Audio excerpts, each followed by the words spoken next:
Welcome back to the channel. Today we're going to be taking a look at the conclusion of Transformers Shattered Glass 2 in issue number 5.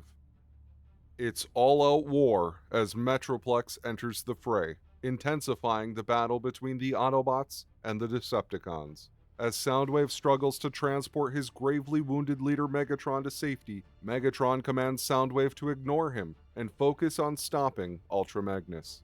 As Soundwave attempts to stabilize Megatron's injuries, the Decepticon leader discloses the gravity of the situation. Ultra Magnus has already captured Optimus Prime and coerced Ratchet into overseeing a sinister procedure that will help him assume Prime's identity. Soundwave's concern grows, not only over Magnus commanding Metroplex, his own wreckers, and the Loyalists deceived by this ruse, but also due to a deeper, more disturbing discovery. Through his heightened sensory abilities, Soundwave detects that Metroplex is not roaring in rage, but rather screaming in excruciating agony, and buried beneath that torment, he can hear the faint presence of Starscream.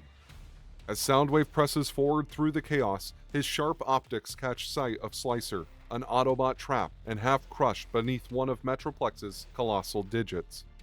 Soundwave swiftly incapacitates the overconfident Springer, who had attempted to ambush him, knocking the wrecker unconscious. Soundwave proceeds to free the immobilized Slicer, only to have the ungrateful Autobot immediately turn his blaster on his rescuer. Despite the imminent danger, Soundwave's telepathic abilities reveal a chaotic tangle of conflicting emotions within Slicer.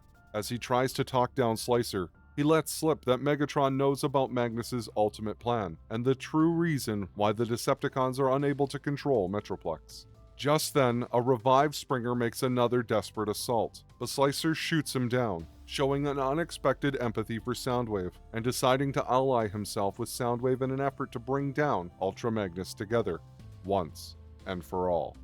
The unlikely duo scale the massive hull of Metroplex, eventually reaching a ledge where Soundwave uses his voice-disguising abilities to briefly mislead Jazz and Ricochet before incapacitating them. The two continue to make their way through the halls of the Titan until Soundwave stumbles upon a ghastly sight: Ultra Magnus's severed leg. Slicer speculates that Metroplex's erratic movements might have complicated the surgery, but they soon discover the grisly truth as they find the rest of Ultra Magnus's body.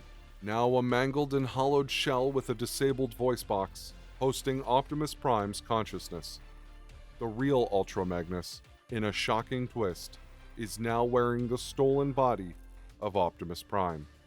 Despite the escalating danger, Soundwave maintains a calm facade, seeking to exploit the instability of Magnus, who is clearly struggling to adjust to the motor functions of his new unfamiliar body. Magnus, unaware that Slicer has switched sides, orders Slicer to execute Soundwave.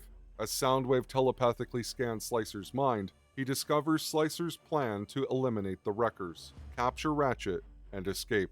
To make matters worse, Metroplex's and Starscream's mind patterns begin to converge. If they fully merge, Starscream's essence will be lost forever. Metroplex suddenly rears back, causing a massive shift that buries Magnus under a mountain of debris, providing Slicer and Soundwave with the opening they need to strike.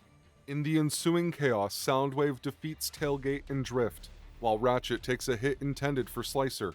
Soundwave, breaking his own vow, kills both Drift and Rodimus. After freeing Jetfire, Soundwave informs him of Starscream's need for assistance. They reach Metroplex's spark chamber, just in time to sever the connection that links Starscream to the Titan, which incapacitates Metroplex and allows Jetfire to retrieve Starscream's disembodied spark. As Jetfire narrowly escapes through one of Metroplex's shattered eyes, Soundwave is left to confront Magnus alone, within the head of the falling Titan. Magnus attacks, but Soundwave scans his thoughts and discovers that Magnus's scheme stemmed from his own insecurity. Magnus had stolen Optimus's body not out of ambition, but because he doubted his own ability to lead the Autobots in his true form. Just as Magnus is about to strike Soundwave, a shot from below hits Magnus in the chest, causing him to fall from Metroplex's shattered eye. As Soundwave looks down, he sees Slicer and Ratchet below. By saving him, they've repaid their debt. As Metroplex crashes to the ground with a thunderous impact, Laserbeak swoops in to rescue Soundwave, lifting him to safety as the rest of the Decepticons converge to celebrate his victory. Elsewhere, Jetfire retreats to the static zone with Starscream's spark, while Slicer and an injured Ratchet recover in a nearby cavern. Optimus Prime, Goldbug, and Ultra Magnus might be gone, but there are still others out there who would do harm, and as long as Soundwave and the other Decepticons still stand, they'll never stop fighting for what's right. Well, there you have it, the conclusion to Shattered Glass 2. I had mentioned that I was hoping for this series to be a bit more action-packed, and this issue did not disappoint. I'm glad I finally got around to reading this series, and for those of you that haven't had the chance yet, I hope you've enjoyed following along. One of the reasons I started covering these comics was to make this story accessible to everyone that, like myself, just don't have the time to always read.